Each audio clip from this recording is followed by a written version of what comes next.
இந்திய யூனியன் முஸ்லீம் லீக்கின் சார்பில் நடைபெறக்கூடிய இந்த மஹல்லா ஜமாத் ஒருங்கிணைப்பு மாநில மாநாட்டில் கலந்து கொண்டு உங்கள் அனைவரையும் ஒரு சேர சந்தித்து உங்களிடத்தில் உரையாற்றக்கூடிய வாய்ப்பை பெற்றமைக்கு நான் பெரிதும் மகிழ்ச்சி அடைகிறேன், பெருமைப்படுகிறேன், பூரிப்படைகிறேன். புலங்கார்ந்த உணர்வோடு இங்கே நான் நின்று கொண்டிருக்கிறேன். நேற்று முன்தினம்தான் இதே தஞ்சை மண்டலத்திற்கு வெல்லும் தமிழ் பெண்கள் மாநாட்டுக்காக வந்தேன். இன்னைக்கு இந்த மாநாட்டுக்கு, உங்கள் மாநாட்டுக்கு, மன்னிக்குவன் நம்ம மாநாட்டுக்கு வர வச்சிருக்கிறார் நம்முடைய தகைசால் தமிழர் பேராசிரியர் ஐயா காதிர் மொய்தீன் அவர்கள். அவர் எப்போ அழைச்சாலும் நான் வந்துடுவேன். இது வரைக்கும் நான் மறுத்ததில்லை. அவர் ஒவ்வொரு முறையும் இந்த சமுதாயத்தை சார்ந்த ஏதேனும் நிகழ்ச்சிக்கு, விழாவுக்கு, மாநாட்டுக்கு என்னிடத்தில் வந்து தேதி கேட்க வருவார். நீங்கள் ஏன் இவ்வளவு தூரம் வர வேண்டும், தொலைபேசிகளை அழைத்து உத்தரவிட்டால் நான் வந்து விடுவேனே என்று நான் சொல்வது உண்டு. இல்லை இல்லை, நான் நேரடியாக வந்து கேட்க வேண்டும் என்பதற்காகத்தான் வந்திருக்கிறேன். ஒரு 5-6 தேதியை குறிப்பிட்டு சொல்லுவார். நான் உடனே சொல்வது உண்டு, எந்த தேதி என்று சொல்லுங்கள், இந்த சாய்ஸ் எல்லாம் கொடுக்காதீங்க என்று நான் அவரிடத்தில் உரிமையோடு அதை உறுதி செய்து அதற்கு பிறகு இந்த நிகழ்ச்சிக்கு நான் வந்திருக்கிறேன். இந்த பயணங்களால் ஏற்படுகிற அலைச்சலை விட நீங்க தரக்கூடிய அன்புதான் எனக்கு மிகப்பெரிய மகிழ்ச்சியை, ஊக்கத்தை, உற்சாகத்தை ஊட்டி கொண்டிருக்கிறது. நம்முடைய பேராசிரியர்களுடைய அழைப்பை கட்டளையா ஏற்றுக்கொண்டு இங்கே நான் வந்திருக்கிறேன். பள்ளிவாசல்களை மையமாக வச்சு சமூக உதவிகள், சேவைகள், சீர்திருத்தங்கள் செய்கிற சமூக பணியாற்றக்கூடிய அமைப்புகளாக இருக்கிற மஹல்லா ஜமாத் அமைப்புகள் இஸ்லாமிய பண்பாட்டில் மிக மிக முக்கியமானது, அடிப்படையானது. வழிகாட்டு தலங்கள் என்பவை தொழுகைகளுக்கான இடங்களாக மட்டுமில்லாமல் சமூக ஒற்றுமை, சமூக வளர்ச்சி, கல்வி ஆகியவற்றோடு தொடர்புடையதுன்னு மெய்ப்பிச்சுட்டு வரீங்க. அந்த வகையில் முன்மாதிரி மஹல்லா ஜமாத் விருதுகளை பெற்றுள்ள 30 பள்ளிவாசல் பொறுப்பாளர்கள் அனைவரையும் நான் மனதார பாராட்டுகிறேன், வாழ்த்துகிறேன். திராவிட முன்னேற்ற கழகத்தை பொறுத்த வரைக்கும் நாங்கள் எப்பவும் உங்களோட இருக்கிறவங்க. உள்ளத்தால் உணர்வால் உடன்பிறப்புகள் நாம். இதை இன்று நேற்று ஏற்பட்ட உணர்வல்ல, காலங்காலமாக தொடரக்கூடிய நட்பு. பேரறிஞர் அண்ணா அவர்களையும் தலைவர் கலைஞர் அவர்களையும் இணைக்க பாலமாக இருந்ததே திருவாரூரில் நடந்த மிலாது நபி விழாதான். தமிழ்நாட்டின் வரலாற்றை புரட்டி போட்ட 1967 தேர்தலில் பேரறிஞர் அண்ணாவுக்கு தோள் கொடுத்து நின்றவர் கண்ணியத்திற்குரிய காயிதே மில்லத்தவர்கள், தலைவர் கலைஞர் அவர்களுடைய வாழ்க்கையில் அசன் அப்துல் காதர், கருணை ஜமால், கவிஞர் காமு ஷெரீப், இசைமுரசு நாகூர் அனிபா, அண்ணன் சாதிக் பாட்ஷா, ரஹ்மான் கான் போன்ற ஏராளமான இஸ்லாமிய பெருமக்கள் உற்ற தோழர்களாக உடனிருந்தாங்க. இஸ்லாமிய மக்களுக்காக தலைவர் கலைஞர் அவர்கள் செய்திருக்கக்கூடிய நன்மைகளை, சாதனைகளை, அதில் முக்கியமான சிலவற்றை மட்டும் தலைப்புச் செய்திகளாக சொல்ல வேண்டும் என்று சொன்னால், முதல் முறை ஆட்சிக்கு வந்ததுமே மிலாது நபிக்கு அரசு விடுமுறைன்னு அறிவித்தார். அதிமுக அரசு அதை ரத்து செஞ்சாலும் மீண்டும் ஆட்சிக்கு வந்து அரசாணை வெளியிட்டு விடுமுறை வழங்கினார் தலைவர் கலைஞர் அவர்கள். உருது பேசும் முஸ்லிம்களை பிற்படுத்தோர் பட்டியலில் சேர்த்தார். காயிதே மில்லத் மணிமண்டபம் கட்ட நிதி ஒதுக்கி இடம் ஒதுக்கினார். பிற்படுத்தப்பட்ட இடஒதுக்கீட்டில் இஸ்லாமியர்களுக்கு 3.5 3.5 விழுக்காடு உள் ஒதுக்கீடு. காயிதே மில்லத் மகளிர் கல்லூரி, காயிதே மில்லத் ஆண்கள் கல்லூரிக்கு இடம்னு கலைஞர் செஞ்சதையெல்லாம் பட்டியலிட்டா இன்னைக்கு முழுக்க நான் சொல்லிக்கிட்டே இருக்கணும். தலைவர் கலைஞர் அவர்கள் இஸ்லாமியர்கள் வேறு, தான் வேறு என்று ஒருபோதும் நினைத்தது கிடையாது. அதனால தான் இஸ்லாமிய சமூகத்தினர் நன்றி தெரிவிக்கும் விழா நடத்தினப்போ எனக்கு நன்றி சொல்லி உங்ககிட்ட இருந்து என்னை பிரிச்சிடாதீங்கன்னு சொன்னார். கலைஞர் சொன்ன அதே உணர்வோடு தான், அதே வழிநடத்தத்தான் இந்த ஸ்டாலினும் திராவிட மாடல் ஆட்சியும் செயல்பட்டு கொண்டிருக்கிறோம். நேரத்தின் அருமையை கருதி இந்த 5 ஆண்டுகளில் இஸ்லாமிய மக்களுக்கு செயல்படுத்தப்பட்டு வரக்கூடிய திட்டங்களில் சில முத்தாய்ப்பான சிலவற்றை மட்டும் நான் சொல்ல விரும்புகிறேன். ஹஜ் புனித பயணத்தை மேற்கொள்ளக்கூடிய இஸ்லாமியர்களுக்காக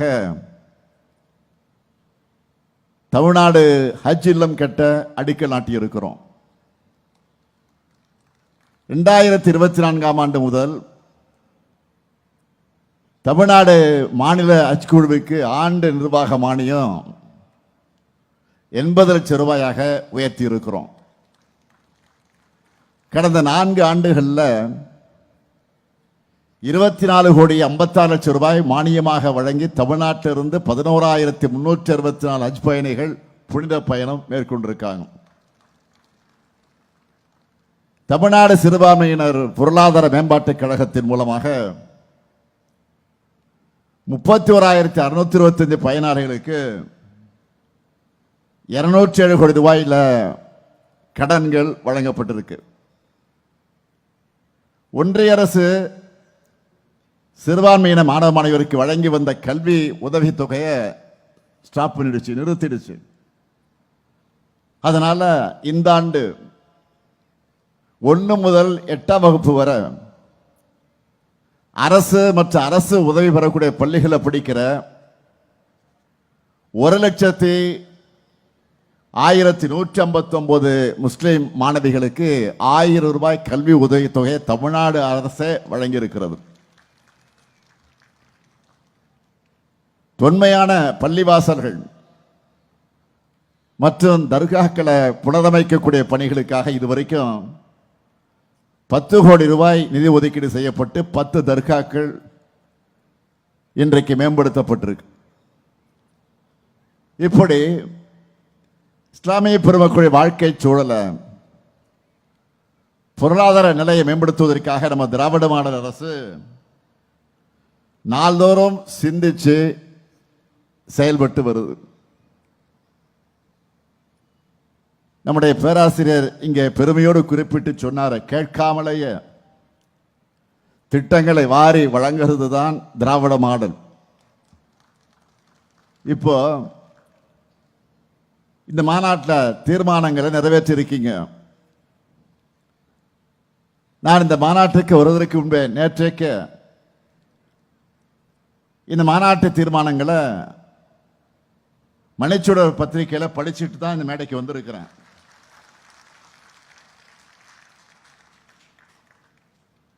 முதலமைச்சர் வரார், முடிஞ்ச வரைக்கும் எல்லா கோரிக்கையிலும் வச்சிடணும். அன்பின் மிகுதியால அதிகமான கோரிக்கைகளை வச்சிருக்கீங்க. நீங்க கோரிக்கை வச்சா உங்க நம்பிக்கையை நிறைவேற்ற வேண்டியது என்னுடைய பொறுப்பு. இவ்வளவு தூரம் உங்களுக்காக வந்துட்டு அறிவிப்புகளை வழங்காம நான் போக முடியுமா?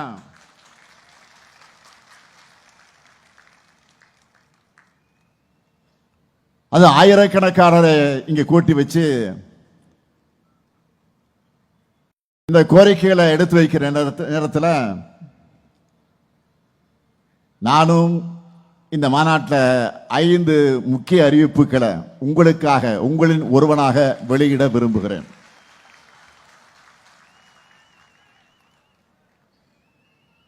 முதலாவது அறிவிப்பு, தமிழ்நாடு வக்ஃப் வாரியத்தில் பதிவு பெற்றுள்ள 1537 உலமாக்களுக்கு 3000 ரூபாய் ஓய்வூதியமும் 44 உறுப்பினர்களுக்கு குடும்ப ஓய்வூதியம் 1500 ரூபாயும் இப்போ வழங்கப்படுது. இனி 5000 ரூபாய் ஓய்வூதியமாக 2500 ரூபாய் குடும்ப ஓய்வூதியமாக உயர்த்தி வழங்கப்படும்.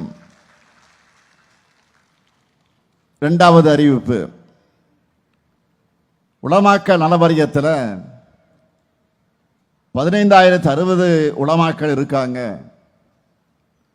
முதற்கட்டமாக இதில் 1000 உலமாக்களுக்கு இருசக்கர வாகனம் வாங்குறதுக்கான அரசு மானிய தொகை 25,000 ரூபாயிலிருந்து 50,000 ரூபாயாக உயர்த்தி வழங்கப்படும். மூன்றாவது அறிவிப்பு, ஏற்கனவே சென்னை மற்றும் மதுரையில் சென்னை மற்றும் மதுரையில் வக்ஃப் தீர்ப்பாயம் செயல்பட்டு வரக்கூடிய நிலையில் கோயம்புத்தூர் மாவட்டத்தில் கூடுதலாக ஒரு வக்ஃப் தீர்ப்பாயம் அமைக்கப்படும். நான்காவது அறிவிப்பு, கல்லறை தோட்டம் மற்றும் கபரிஸ்தான்கள் இல்லாத இடங்களில் மாநகராட்சிகளால் அரசு நிலம் தேர்வு செய்யப்பட்டு அவை அமைக்கப்படும். ஐந்தாவது அறிவிப்பு, அரசு உயர்நிலை மற்றும் மேல்நிலை பள்ளிகள் இருக்கக்கூடிய 10 உருது மொழி ஆசிரியர் காலி பணியிடங்கள் நிரப்பப்படும். இந்த அறிவிப்புகள் எல்லாம் மகிழ்ச்சி தானே? அண்ணன் உங்களை தான் கேட்கிறேன், மகிழ்ச்சி தானே? மகிழ்ச்சி. மீதி இருக்கும் கோரிக்கைகளும் படிப்படியாக ஆனால் உறுதியாக நிறைவேற்றப்படும்.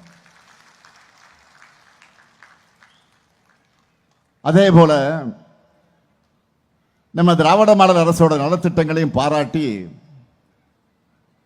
மீண்டும் மீண்டும் திராவிட மாடல் அரசு தான் தொடரணும்னு நம்பிக்கையோட நீங்க போட்ட தீர்மானங்களுக்கும் நான் இங்கே நன்றி சொல்ல விரும்புகிறேன். உங்க நம்பிக்கையை நிச்சயமா உறுதியா இந்த முத்துவேல் கருணாநிதி ஸ்டாலின் காப்பாற்றுவான் என்ற நம்பிக்கையை நான் இங்கே வழங்கிட விரும்புகிறேன்.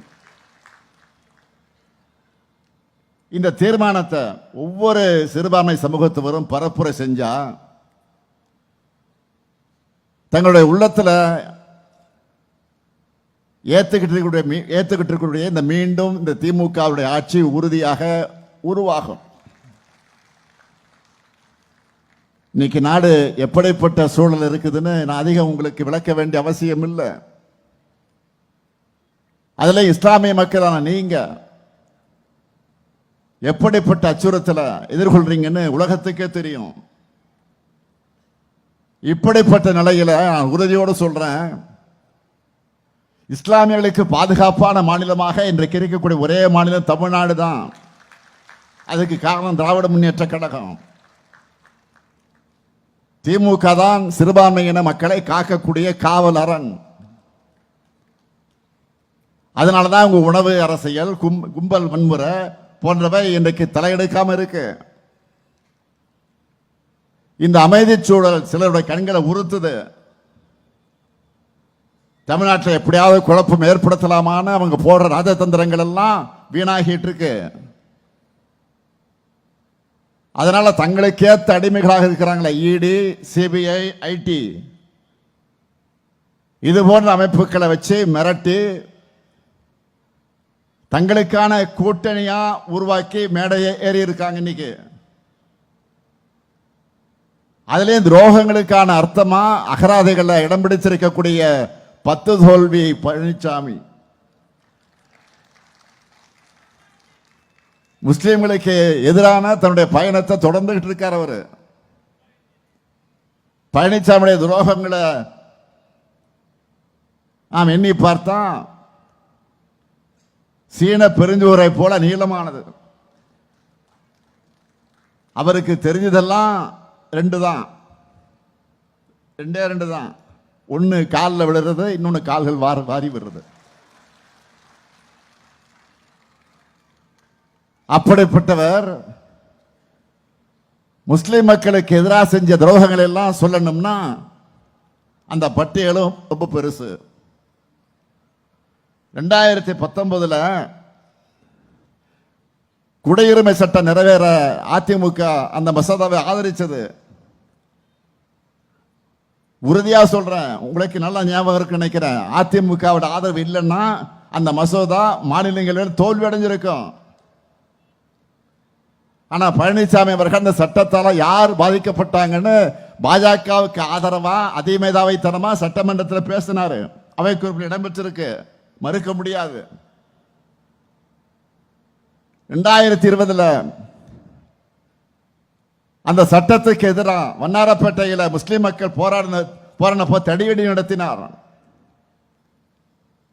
இப்படிப்பட்ட சூழ்நிலையில் திராவிட முன்னேற்ற கழகம் தான் குடியுரிமை திருத்த சட்டத்துக்கு எதிராக கையெழுத்து இயக்கத்தை நடத்தணும். உச்ச நீதிமன்றத்தில் வழக்கு தொடர்ந்தோம். இன்னும் சொல்லணும்னா அப்ப எதிர்கட்சியாக இருந்த நாங்க அந்த சட்டத்துக்கு எதிராக சட்டமன்றத்தில் தீர்மானம் நிறைவேற்ற வேண்டும் என்று வாதிட்டோம், போராடணும். ஆனா பழனிசாமி தலைமையில் இருந்த அதிமுக அரசு தீர்மானம் நிறைவேற்ற மறுத்தாங்க. ஆனா 2021 நாம் ஆட்சிக்கு வந்த உடனே, நான் பொறுப்பேற்ற உடனே குடியுரிமை சட்டத்துக்கு எதிராக தீர்மானத்தை நிறைவேற்றணும். அப்ப கூட அதிமுக அந்த தீர்மானத்தை ஆதரிக்கல. பாஜகவுக்கு பயந்து தங்களுக்கு நேரம் ஒதுக்கலன்னு ஒரு பொய்யை சொல்லி வெளிநடப்பு செஞ்சாங்க. ஒன்றிய அரசு இந்த சிஏஏ சட்டத்தை அமல்படுத்த அறிவிப்பை வெளியிட்டப்போ இந்திய அரசமைப்பு சட்டத்துக்கு எதிரான இந்த சட்டம் தமிழ்நாட்டில் நடைமுறைப்படுத்தப்படாதுன்னு துணிச்சலா அறிவிச்சவன் தான் இதோ இங்க உங்க முன்னால பேசிட்டு இருக்கான இந்த முத்துவேல் கருணாநிதி ஸ்டாலின் தான். சிஏஏ சட்டம் மட்டுமா, முத்தாலாக் தடை சட்டத்தையும் அதிலையும் இரட்டை வேடம் போட்டது அதிமுக. அடுத்து சட்ட திருத்தம், திமுக உள்ளிட்ட எதிர்கட்சிகள் நாடாளுமன்றத்திலையும் நீதிமன்றத்திலையும் கடுமையாக போராடணும். பிரதமருக்கு நான் கடிதம் எழுதின, தமிழ்நாடு சட்டமன்றத்தில் தீர்மானம் நிறைவேற்றணும். ஆனா அதிமுகவோட லட்சணம் என்ன தெரியுமா? எங்கே மக்கள் முன்னாடி அம்பலப்பட்டு விடுமோ என்ற அச்சத்தில் அந்த தீர்மானத்தை ஆதரிச்சாலும் தங்களுடைய டெல்லி எஜமானர்கள் கோபிச்சுப்பாங்களேன்னு நாம கொடுத்த கருப்பு பேஜை கூட போட்டுக்காம ஓடி ஒளிஞ்சாங்க. சட்டமன்றத்தில் இந்த நாடகம்னா நாடாளுமன்றத்தில் அன்னைக்கு அதிமுக எம்பி தம்பிதுரை அவர்கள் 11 செகண்ட் தான் பேசினார். 11 செகண்ட். அதுலயும் பக் மசோதாவை நிராகரிக்கணும்னு முழுமையா திரும்ப பெறணும் வலியுறுத்தாம பாஜக அரசை கோரிக்கை வச்சுட்டு இருந்தார். இப்படியெல்லாம் துரோகம் செஞ்சுட்டு ஒரு கூட்டத்தில் பேசும்போது கூட்டணி தர்மத்துக்கு உட்பட்டு தங்களை கொஞ்சமும் விருப்பமில்லாத சட்டங்களுக்கு ஆதரவு அளிச்சோம்னு பச்சை பொய்ய பேசினார். இப்போ ஒரே மேடையில் இருக்கிற அந்த மக்கள் விரோத கூட்டணியை ஒட்டுமொத்தமாக விரட்டக்கூடிய கடமை நம்ம எல்லாருக்கும் இருக்கு, மறந்துடாதீங்க. அதுக்கான வலிமை மதச்சார்பற்ற முற்போக்கு கூட்டணிக்குத்தான் இருக்கு. இஸ்லாமியர்கள் கிறிஸ்தவர்கள் சிறுபான்மை மக்களுக்கு எதிரான அதிமுகவோட சதி எண்ணத்தை நீங்க உணரணும். இந்த 2026 தேர்தலுக்கெல்லாம் தமிழ்நாட்டோட நலனை காக்கக்கூடிய, தமிழ்நாட்டோட நலனுக்கு எதிரான இருக்கக்கூடிய பிரதமர் மோடிக்கும் நடக்கக்கூடிய தேர்தல் மறந்துடக்கூடாது. நான் அதனாலதான் சொன்னேன், இந்த தேர்தல் என்டிஏ வெர்சஸ் தமிழ்நாடு. பாஜகவோட கூட்டணி ஆட்சி அமைஞ்சா, தமிழ்நாட்டில் அமைஞ்சா அது வளர்ச்சி அடைந்த தமிழ்நாட்டை நாசப்படுத்திடும். ஆனா அதை தடுக்கிற துணிச்சலும் தைரியமும் திமுக கூட்டணிக்குத்தான் இருக்கு. எனவே திராவிட முன்னேற்ற கழகத்துடைய தொண்டர்கள் வீதி வீதியாக வீடு வீடாக பரப்புரையை தொடங்கிட்ட மாதிரி நான் உரிமையோடு உங்களிடத்தை கேட்க வந்திருக்கிறேன். இந்திய யூனியன் முஸ்லீம் லீக் தோழர்களும் உடனடியாக தன்னுடைய பரப்புரையை தொடங்க தயாராகுங்க. இங்க இருப்போர் இளைஞர்களும் பெண்கள் ஏராளமாக வந்திருக்கிறீங்க. தாய்மார்களை பார்க்கிறேன், கண்கொள்ளா காட்சியாக இருக்கிறது. ஆக இளைஞர்கள், பெண்கள் உள்ளிட்ட அனைவரும் விழிப்புணர்வு ஏற்படுத்தணும். யார் நம்மை காப்பார்கள், யார் நம்மை வளர்ப்பார்கள், யார் நமக்கு உரிமையை பெற்றுத் தருவார்கள் எடுத்து சொல்லணும். நாம ஒற்றுமையா இருந்தா எந்த சூழ்நிலைகளும் தமிழ்நாட்டுடைய வளர்ச்சியை சீர்குலைக்க முடியாது.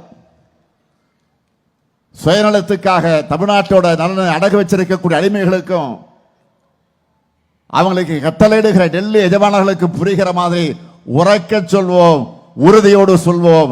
தன்மானமிக்க தமிழ்நாடு தலைபணியாது, ஒருபோதும் அடிபணியாது.